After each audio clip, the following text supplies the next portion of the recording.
नमस्कार, आदाब, सत श्री अकाल, जय भीम, जोहार। मेरा नाम है नवीन कुमार।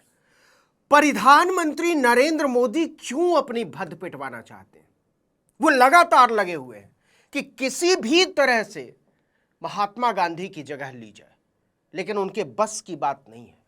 नैतिक तौर पर इतना लचर आदमी गांधी की जगह नहीं ले सकता। नौलखा सूट पहनने वाले विदेशी आइटम के रसिया अपनी राजनीतिक जमीन बचाने के लिए रोज स्वदेशी की दुकान खोलकर बैठ जाते हैं। कितनी अजीब बात है कि कोई सुन ही नहीं रहा है। बाकी तो छोड़िए, खुद भाजपा वाले नहीं सुन रहे हैं। देखिए कि राष्ट्र के नाम पर स्वदेशी पर टीवी पर लंबा चौड़ा संदेश जारी करने के खोखलेपन का भेद खुलने के बाद उन्होंने खुला खत लिख मारा है। हुजूर ने, मतलब खलिहर पने की हद होती है। अब मीडिया उसको लेकर उड़ा हुआ है या कि ये मीडिया को खुराक दी गई थी। जीएसटी की 8 साल की लूट के बाद मजबूरी में उसे कम करने पर गाल बजाने का भेद खुल जाने के बाद हुजूर कह रहे हैं स्वदेशी अपनाओ। सबको पता है कि मोदी ने बेहद मजबूरी में यह शिगुफा छेड़ा है। देश की आर्थिक हालत बिगड़ चुकी है, खस्ता है। उन्होंने खुले खत में लिखा है कि देश को 2047 तक विकसित भारत बनाने के हमारे संकल्प को सिद्ध करने के लिए आत्मनिर्भरता का रास्ता बहुत महत्वपूर्ण है। अभी जो नए जीएसटी रिफॉर्म्स आए हैं, हुजूर लिखते हैं, उनसे आत्मनिर्भर भारत अभियान को भी तेज गति मिलेगी। आत्मनिर्भरता के लिए आवश्यक है कि हम स्वदेशी को अपने जीवन का हिस्सा बनाएं। जब भी आप अपने देश के कारीगरों, श्रमिकों और इंडस्ट्री, गौर कीजिएगा, इंडस्ट्री के बनाए सामान को खरीदते हैं तो आप कई परिवारों की रोजी रोटी में मदद करते हैं और देश के युवाओं के लिए रोजगार पैदा करते हैं। मोदी ने अपनी चिट्ठी में लोगों से अपील करते हुए लिखा कि मैं अपने दुकानदारों और व्यापारियों से भी अपील करता हूं कि वो स्वदेशी सामान ही बेचे। आइए गर्व से कहें ये स्वदेशी है। इसके साथ ही एक बात फिर से साफ हो गई, मोदी छोटे दिल के नेता हैं, संकुचित छोट के नेता हैं और छोटी दृष्टि के नेता हैं। क्या इस देश में महात्मा गांधी का नाम लिए बिना स्वदेशी की कोई बात हो सकती है? लेकिन पूरी चिट्ठी में एक बार भी गांधी का जिक्र नहीं है। बात इतनी ही नहीं है, उनकी होशियारी बेनकाब हो जाती है, उनकी चालाकी छिप नहीं पाती जब वो कहते हैं कि आत्मनिर्भरता के लिए आवश्यक है कि हम स्वदेशी को अपने जीवन का हिस्सा बनाएं। इसके साथ ही ये जोड़ देते हैं कि ब्रांड कोई भी हो, कंपनी कोई भी हो, लेकिन उसमें भारतीय श्रमिक और कारीगर की मेहनत लगी है तो वो स्वदेशी है। मतलब मोदी के स्वदेशी के कॉन्सेप्ट में झुमरी तिलैया के डैम पर चप्पलें बनाता मोची भी स्वदेशी है और चीन, अमेरिका, जर्मनी से मशीनें मंगाकर भारतीय मजदूरों से प्रोडक्ट बनवाने वाला अंबानी अडानी का माल भी उतना ही स्वदेशी है। क्या आप इस घपलेबाजी की सीमा को समझ पा रहे हैं? इस धूर्तता के साथ मोदी गांधी बनने चले।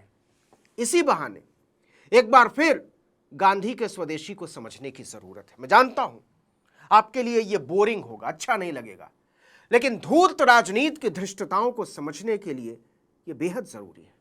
आपको पता ही होगा कि महात्मा गांधी का स्वदेशी आंदोलन भारत की स्वतंत्रता आंदोलन की एक महत्वपूर्ण कड़ी था, जो आर्थिक स्वतंत्रता और आत्मनिर्भरता पर आधारित था।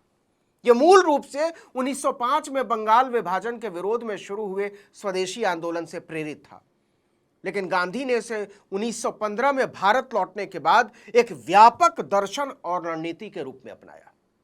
गांधी ने स्वदेशी को स्वराज की आत्मा कहा था।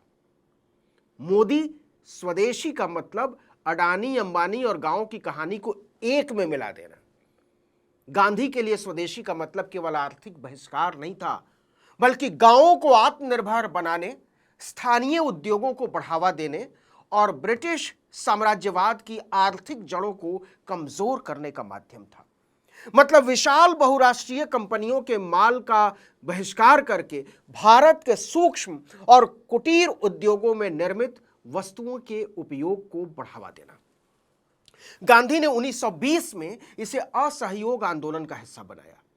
गांधी का असर ऐसा था कि गांव-गांव तक चरखा पहुंच गया था। लोग अपने काते हुए सूत का कपड़ा पहनने लगे थे और मिलों के कपड़ों की होली जलाई गई थी। 1918 से लेकर 1947 तक चले इस आंदोलन में चरखे को स्वदेशी की लड़ाई के सबसे बड़े औजार में तब्दील कर दिया गांधी ने। इसके लिए गांधी ने मुंबई में पट्टी चरखा पेश किया और पूरे देश में खादी कताई केंद्र स्थापित किए। अमीर भारतीयों ने धन और जमीन दान करके खादी और ग्रामोद्योग सोसाइटियों का समर्थन किया। यहां तो अडानी पर जमीन लुटाई जा रही है, 1 रुपए में 1000 एकड़। 31 जुलाई 1921 को मुंबई के एलिफिंस्टन मिल कंपाउंड में गांधी ने 1.5 लाख, जी हां, उस जमाने में 1.5 लाख विदेशी कपड़ों की होली जलाकर एक प्रतीकात्मक बहिष्कार किया था। आर्थिक रूप से इसका प्रभाव इतना बड़ा था कि ब्रिटिश उत्पादों की बिक्री में 1 महीने के भीतर 20% की गिरावट आ गई थी। वहीं स्वदेशी वस्त्र की बिक्री 1936 तक 62% और 1945 तक 76% तक बढ़ गई थी। क्या मोदी ये असर पैदा कर सकते हैं?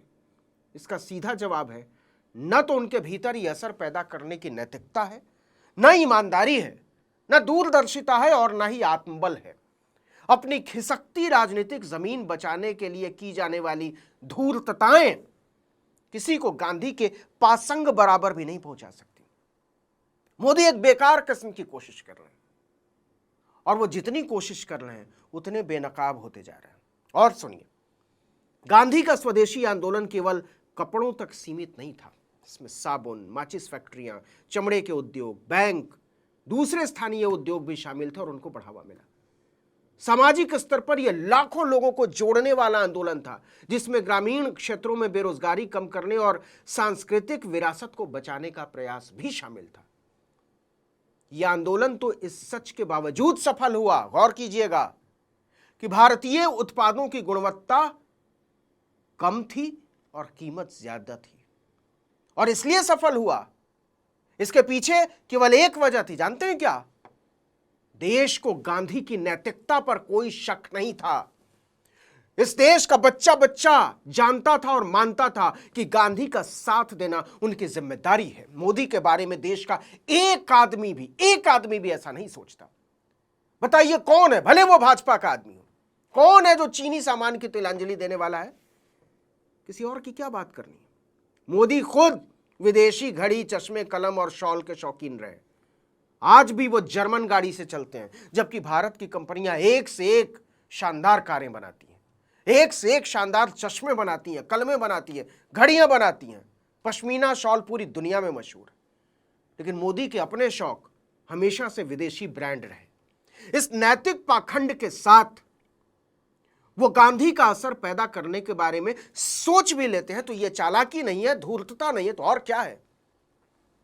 गांधी ने देश के लिए अपने पूरे कपड़ों का परित्याग कर दिया, लेकिन मोदी एक सूत तक का त्याग करने को तैयार नहीं है। गांधी देश के लिए जमीन पर सोए, नंगे पैर चले, जेलों में रहे, लाठियां खाई। लेकिन मोदी के साथ उल्टा है। वो अभावों की जिंदगी से देश देश करते करते राजमहल में पहुंच गए।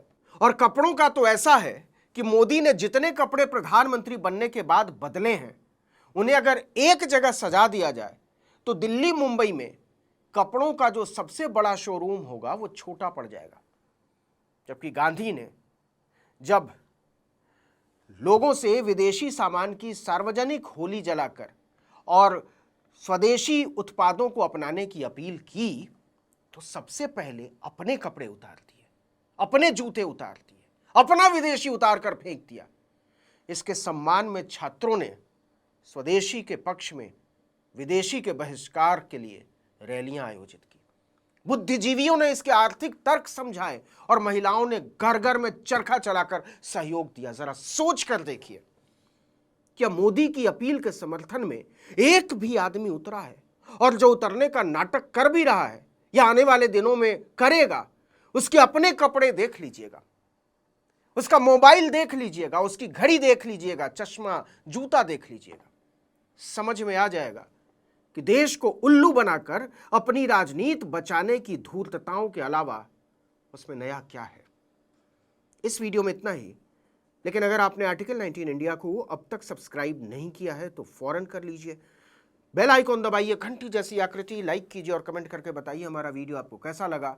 हमारा ट्विटर हैंडल है article19_India और मेरा ट्विटर हैंडल है नवीन जर्नलिस्ट। नमस्कार।